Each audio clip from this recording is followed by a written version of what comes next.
শীতকালে এরকম ফুলকো ফুলকো কড়াইশুঁটির কচুরি আর নতুন আলুর দম দিয়ে না খেলে শীতটা মনে হয় জমেই না। তো চলো আজ তৈরি করে ফেলি কড়াইশুঁটির কচুরি।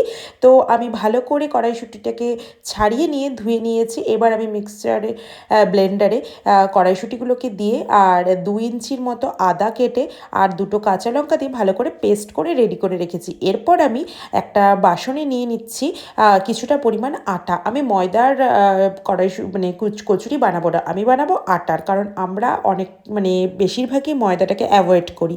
তো তার জন্য আমি আটার মধ্যে নিয়ে নিলাম কিছুটা পরিমাণ রিফাইন্ড অয়েল আর নিয়ে নিলাম একটু চিনি আর লবণ। ভালো করে মেখে তারপর আমি আটাটাকে রেস্টে রেখে দিলাম।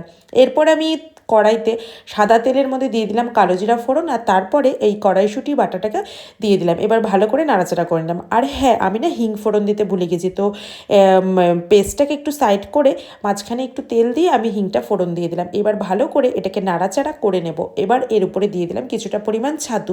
ছাতুটা দেওয়ার মানে হচ্ছে এটাই যে কড়াইশুঁটির মধ্যে যে জলটা থাকে এই ছাতুটা সেই জলটাকে টেনে নেবে। যখন তোমরা এর ভিতরে পুরটাকে ভরবে তখন কোনোভাবেই পুরটা বাইরের দিকে বেরোবে না। যে লেচিগুলো আটার কেটে রেখেছিলাম তো তার মধ্যে ভালো করে এই কড়াইশুঁটির পুরটা ভরে নিয়ে মুখটাকে ভালো করে সেটে দিলাম, যেন কোনোভাবেই মুখটা দিয়ে আর বেরিয়ে না আসে।